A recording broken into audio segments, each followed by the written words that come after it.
Exactamente, después me arrepiento porque todavía no son exactamente, faltan segundos para las 8:25 de la mañana.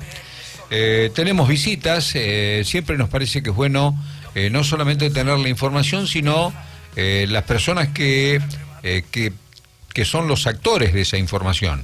Por eso hoy nos acompaña Mario Bassermanas. Bassermanas no es un apellido de Olavarría. Buen día, ¿cómo te va, Mario? ¿Cómo le va? ¿Qué tal? Un gusto saludarlo. ¿Cómo anda usted? Bueno, Mario es médico, es diabetólogo en el Hospital Municipal de Olavarría.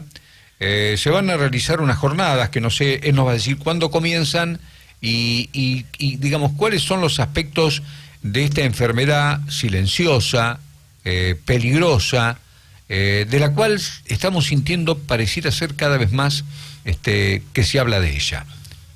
¿Cómo viene esto? Bueno, la diabetes es una de las enfermedades quizás del siglo XXI más graves, porque tiene ya desde hace muchos años características de epidemia. Esto significa que afecta a grandes poblaciones con características especiales, pacientes obesos, pacientes con antecedentes familiares de que en alguno de sus miembros biológicos hay uno o más componentes diabéticos, pacientes con trastornos alimentarios, pero por sobre todas las cosas pacientes con desarreglos en su vida personal, en todo lo que tiene que ver con la alimentación y ciertos hábitos que en unos momentitos podemos mencionarlos como dentro de los que se conocen los factores de riesgo para adquirir esta enfermedad. Ya más o menos 250 años antes de Cristo, Areteo de Capadocia, un médico de aquella época muy sabio, describía pacientes que después, estudiándolos muchos años después, nos dimos cuenta de que eran pacientes diabéticos. Él hablaba que existían pacientes o personas en esa época que por la gran cantidad de orina que eliminaban, los volúmenes impresionantemente llamativos que orinaban, fundían su carne, se adelgazaban, perdían mucho peso, se complicaban rápidamente y él decía terminaban feneciendo en situaciones muy desagradables. Hoy sabemos que Areteo de Capadocia, 250 años antes de Cristo, estaba hablando de la diabetes por las características similares que tiene esta enfermedad. Podemos decir que la diabetes básicamente es una enfermedad que se caracteriza por la falta total o parcial de una hormona muy importante que se llama insulina, una hormona que es elaborada y segregada por una porción del páncreas, una glándula de secreción interna que tenemos en la panza, en el abdomen, y puntualmente en la cabeza del páncreas es donde se encuentra la producción de insulina que nos va a servir para toda la vida poder metabolizar los hidratos de carbono, concretamente los azúcares que nosotros comemos todos los días a través de nuestra alimentación. Cuando esa hormona falta de manera parcial o de manera total, se desencadena un fenómeno muy importante que es que no podemos incorporar los sobrantes de los azúcares a los tejidos, a los músculos, al cerebro, a los distintos órganos que requieren la presencia de azúcares, de hidratos de carbono para poder llevar a cabo sus funciones. Hoy se habla tanto de la diabetes porque la población aumentó y hay más casos, o los hábitos alimentarios, por ejemplo, inciden mucho en el desarrollo de la enfermedad. Las dos cosas. La población mundial evidentemente crece a pasos agigantados. Entonces, cuanto más gente comparte el planeta, más posibilidades de enfermar de determinadas patologías existen, y una de ellas justamente es esta, la diabetes. Pero también tenemos que tener en cuenta la vorágine con la que hoy se vive, el estrés. Yo le comentaba el otro día a uno de mis hijos, por ejemplo, que cuando yo estudiaba medicina en la década del 70, hablar de la asociación diabetes y estrés era prácticamente un pecado estudiantil. No existían las enfermedades de tipo psicosomáticas, salvo muy puntuales, el asma, la úlcera y alguna que otra más que nuestros hijos... Las alergias. Claro, pero hoy la diabetes y el estrés están íntimamente asociadas, justamente por el estilo de vida en el cual nos desarrollamos, la vorágine de la competencia diaria, la plata que no alcanza, los conflictos de familia. Cuando se habla del estrés, a veces es más fácil echarle la culpa al estrés porque no se encuentra una explicación científica a la enfermedad. Es como el virus. ¿Qué tiene? Tiene un virus. Sí. ¿Qué le pasó? Y un pico de estrés.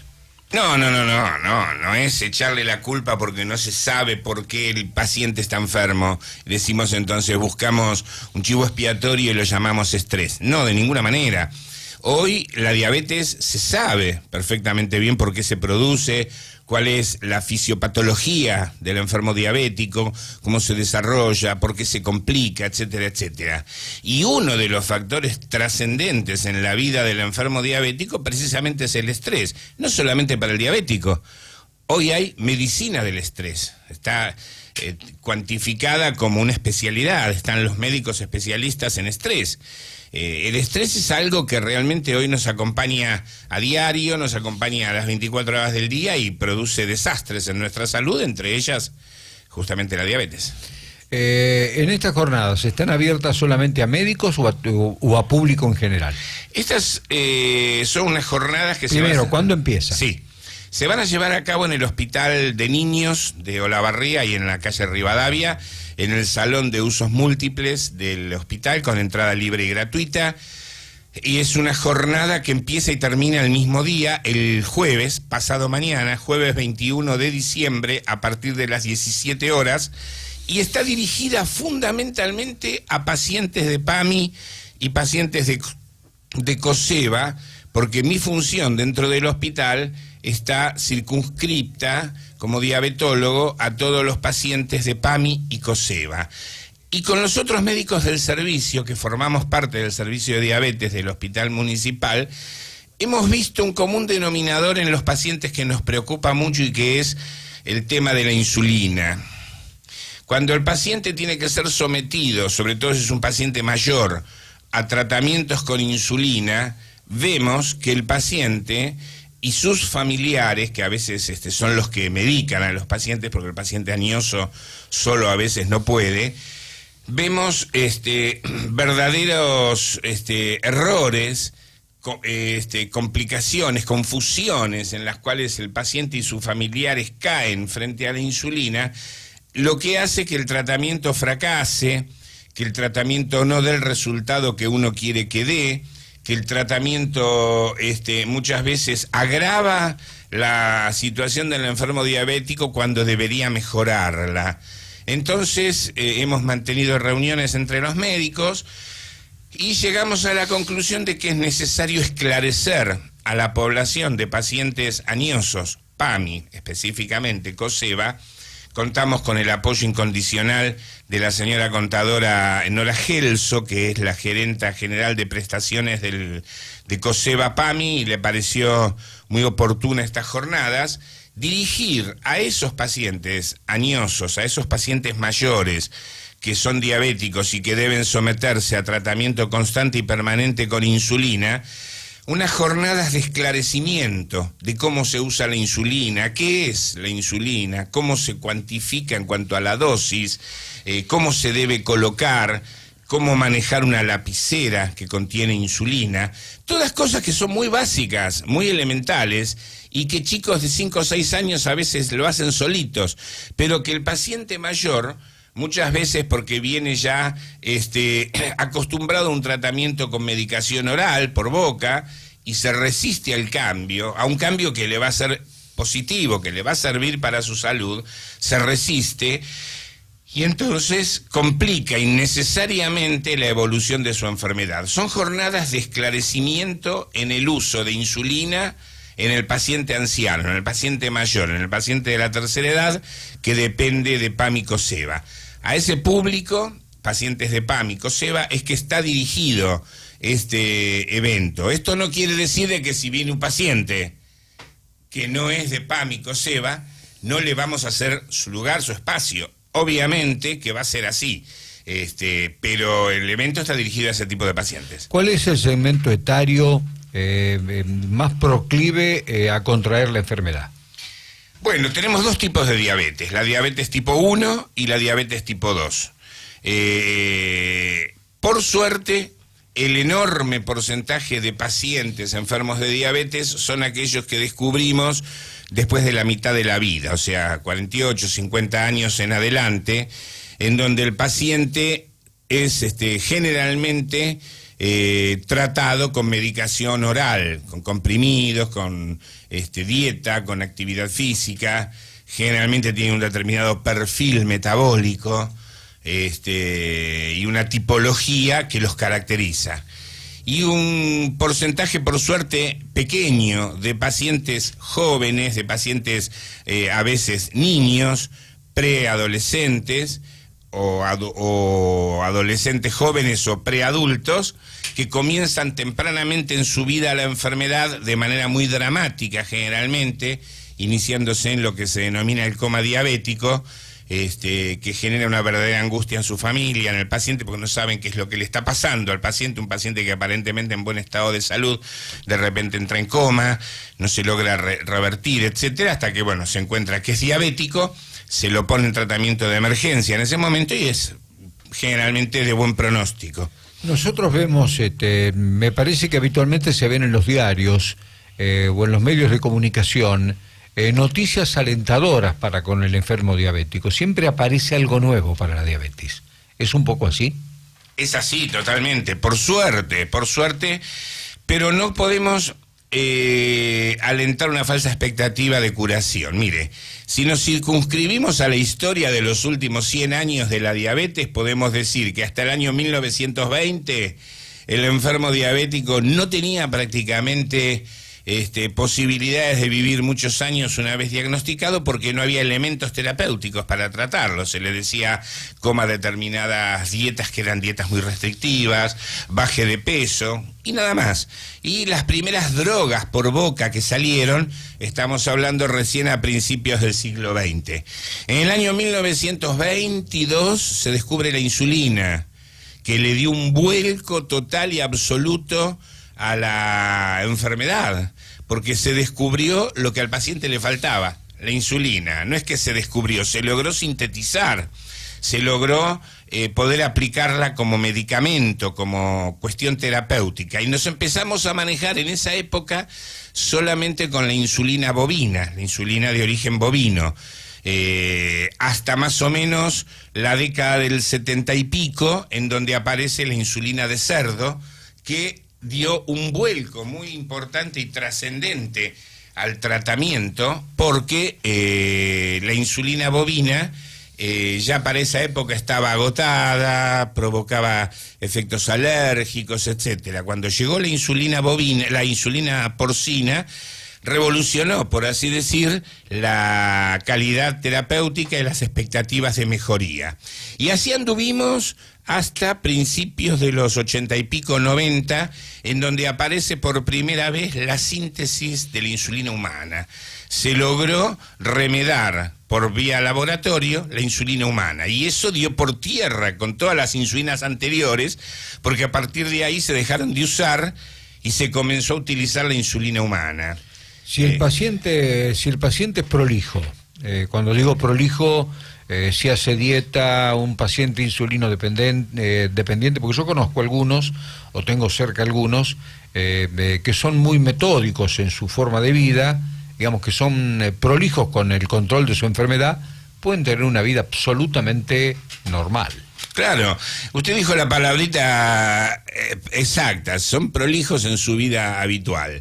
El paciente diabético hoy puede llevar una vida total y absolutamente normal con ciertas características: el uso de la insulina, si es que es un paciente insulinodependiente, manejar un peso corporal acorde a lo teórico, hacer una dieta prácticamente igual al paciente no diabético, con ciertas limitaciones en cuanto a las cantidades de comidas, actividad física, combatir el estrés, el control médico. Y eso le podemos decir al paciente que si lo realiza de manera habitual y de manera metódica, tiene una expectativa de vida similar al que tiene cualquier paciente que no padece diabetes. Pero lamentablemente no es lo que nosotros vemos, ni acá en Olavarría ni en ninguna parte. Yo vengo de Buenos Aires, de haber trabajado más de 30 años con enfermos diabéticos en Buenos Aires. Estuve trabajando en Estados Unidos con este tipo de pacientes allá por fines de la década del 70, y realmente lo que uno ve no es ese tipo de paciente ideal. ¿Por qué? Porque en primer lugar el enfermo no termina de concientizarse nunca, no termina de entender ni de aceptar su enfermedad nunca. Y en segundo lugar, quizás el más importante, es el tema alimentario. Usted sabe que nosotros los argentinos pecamos en dos grandes vísceras, el bolsillo y la boca. O sea, nos cuesta mucho asimilarnos a determinadas dietas, sobre todo cuando al principio de la enfermedad el médico busca un objetivo, que es rápidamente bajar los valores del azúcar, bajar los valores de un componente de laboratorio que todo diabético conoce, que es la hemoglobina glicosilada, que es el patrón de la evolución de su enfermedad. Y a veces el médico no lo puede lograr porque el enfermo no colabora. ¿Y en dónde no colabora? En la alimentación. El ser humano claudica en la comida. Y lamentablemente a veces peca y comete errores u horrores terapéuticos, sobre todo cuando maneja la insulina, porque como no puede normalizar su situación alimentaria, por su cuenta aumenta las dosis de insulina y hace verdaderos desastres en los resultados de laboratorio. Bueno, me parece que ha sido muy claro. Lo único que nos restaría sería invitar a la gente que sufre la enfermedad o a familia, porque me parece que el entorno familiar puede ayudar muchísimo a que el paciente o que el enfermo tome dimensión del problema que tiene y bueno, y guiarlo en su tratamiento. Creo que el entorno es tan importante como el paciente, ¿no? Mire, en mi experiencia personal, que es de 40 años de trabajo con este tipo de pacientes, el entorno familiar, y que va a ser tema de otra charla, porque hoy no es el objetivo esta charla hablar de ese grupo de pacientes, son los niños diabéticos, los pequeños, los chicos que comienzan muy tempranamente en su vida una enfermedad que los va a acompañar para siempre. Hablamos de chicos de 4 años, 5 años, 7 años, 10 años, que comienzan bruscamente en coma diabético su enfermedad y que a partir de ahí las familias cambian rotundamente su vínculo con ese paciente, el vínculo entre ellos, y muchas veces lamentablemente complican de manera involuntaria, porque no lo hacen adrede, sino que lo hacen en ese afán de querer sobreproteger a un chiquito diabético, complican innecesariamente la evolución de la enfermedad. Hoy el objetivo de esta charla es invitar, a través de este importante FM 103, invitar en Olavarría a toda la comunidad de pacientes diabéticos que pertenecen a PAMI, que pertenecen a COSEBA, a participar este jueves, pasado mañana, jueves 21 de diciembre, a las 17 horas en el Salón de Usos Múltiples del Hospital de Niños de Olavarría, con entrada absolutamente libre y gratuita. Vamos a estar los médicos del servicio de diabetología, que los atendemos todos los días a los pacientes, para participar de este evento que tiene que ver con el manejo de la insulina, las complicaciones por el mal manejo de la insulina en el paciente anciano, dirigido a ese grupo de pacientes diabéticos ancianos, mayores, y fundamentalmente a los familiares que muchas veces se hacen cargo de esos pacientes, para que en una ida y vuelta, en una charla que vamos a tener primero los médicos con los pacientes y luego responder preguntas, inquietudes, situaciones de todos los días que se dan en el paciente, poder ayudarlos a esclarecer algo tan importante y a aprender, en definitiva, lo que a veces lamentablemente por falta de tiempo en los consultorios del hospital no podemos hacer, que es la instrucción del paciente o del familiar del paciente diabético, para que pueda llevar a cabo un buen tratamiento con una muy buena medicación como es la insulina, que es lo que en definitiva le falta y que por eso es diabético. Doctor, muchísimas gracias. La última pregunta, sí, cortita. Vamos. ¿Qué porcentaje de la población sufre esta enfermedad? 15% de la población mundial. O sea que 15% en Olavarría, 15% en Egipto, 15% en Kuwait, 15% en Estados Unidos, 15% de la población mundial, en alza, ¿eh? Bueno, así que quedan todos invitados, muy especialmente los pacientes de COSEBA, y de PAMI a esta reunión que se va a hacer, repetimos, el día jueves a partir de las 5 de la tarde en el Salón de Usos Múltiples del Hospital de Pediatría de Olavarría. Doctor Mario Bassermas, ¿así es? ¿O Bassermanas. Bassermanas. Muchísimas gracias. No, un gusto, gracias por su invitación. Muchas gracias, muy amable.